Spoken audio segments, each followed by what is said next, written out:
Fighting games are games of finding solutions to problems. Early on in your fighting game journey, you find out that to avoid getting hit, you should block your opponent's moves.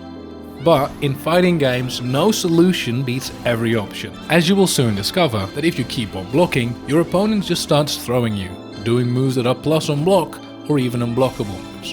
And when your opponent starts jumping in, your solution once again begins shifting.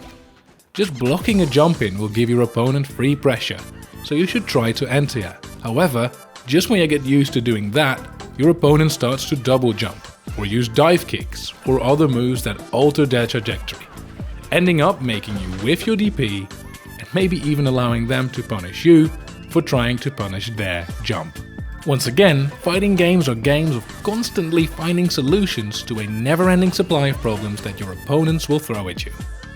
One set of problems can be matchup unfamiliarity.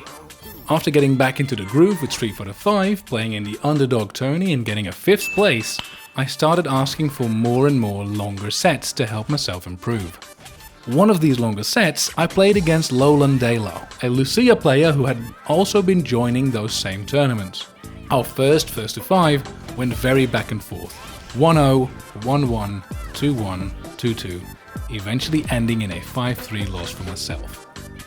Thinking the next first to 5 would be a very similar experience, I got rudely awoken when the next 2 sets suddenly ended in a 5-0 loss for me.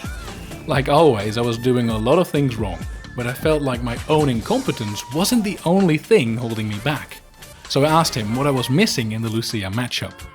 And his answer, besides telling me the obvious of not doing random heavy punch Peach in neutral, pointed me to some moves I would have never expected. Lucia's kicky move, when not V-trigger cancelled, is -4 on block, and thus punishable with a light kick, medium punch into heavy Peach or EX Peach combo by my Mika. Another move I was respecting way too much was Lucia's V-trigger baton swing. He told me that though it can make some moves like her sweep safe by going into the swing itself, it only does that. The swing by itself was -2, and thus ends her turn. Somehow, neither of these moves registered in my mind in any way. Her baton swing I treated like many other V-triggers, i.e. a scary pressure tool that should just be fully blocked out in fear of taking massive damage. And her kicky move somehow didn't even come up in my mind and I just wrote off as some part of a string. After telling me this, we played an example set in which he used these tools a bit more so I could call them out, punish them or find a way around them. After which we did another set, and while I still lost the overall set 5-2, I think it was a lot closer and truly felt like I had learned something. Like always, these solutions are not and will never be the end of the matchup.